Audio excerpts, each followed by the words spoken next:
Alright, muli nagbabalik mga ka-time catch. Magandang buhay sa ating lahat. Ngayon naman ay ituturo ko kung paano natin i-access si time catch via network. So pag sinabi nating via network, pwede po nating i-access si time catch via network. So nakikita nyo sa aking screen ngayon, hindi po natin ma-access yung IP address ng time catch via network. So paano nga ba yung gagawin natin para ma-access natin siya? So una, from your keyboard, pindutin po natin yung window R. So yung window R, yun po yung window icon na nakikita nyo dyan. Hold nyo lang po yun plus yung R. Ngayon, tatype po natin dito ay CMD.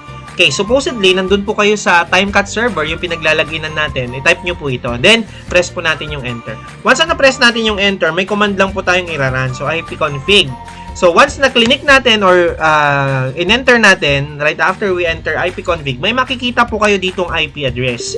So, yung IP address na ito po yung gagamitin natin na ilalagay sa client computer para ma-open po natin si TimeCatch. Ano yung gagamitin natin ngayon? So, ang gagamitin natin, kakailanganin lang po natin ngayon ng isang browser. So, yung browser, ito yung magbibigay sa atin later on ng way para ma-open yung TimeCatch sa ibang computer.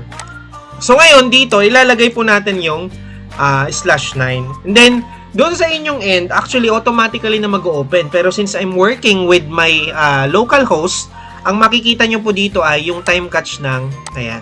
So, ito na po ngayon yung time catch once na nilagay po natin yung IP address. Sa inyo po, ang ilalagay nyo lang ay yung IP address mismo kasi nakadirect po kayo sa server kapag nilagay po natin yung IP address. So, ito po yung ilalagay ha. Ayan, so ilalagay lang po natin ito sa may browser natin. And once na nilagay po natin yan, magpapakita po ngayon yung inyong tinatawag na login window ng time catch. Ayun. So, muli, kapag meron naman po tayong problema sa ating IP address, unang-una po natin gagawin is, let's say, iping po natin yung IP address na nakalagay dyan. Ping 192.168.1.9. Okay, once na meron po yung reply at nagkaroon ng, reply TTL128, that means na meron pong direct connection yung computer na ginagamit nyo doon sa IP address. Pero kapag nagkaroon po ng response yan na disconnected or cannot reach destination, naku, may problema na po ngayon yung inyong network. So, kapag may problema sa inyong network at hindi nyo na po ma-ping yung inyong server, doon na po yung time na tatawagan nyo kami at i-fix po namin yung mga network issues na inyo.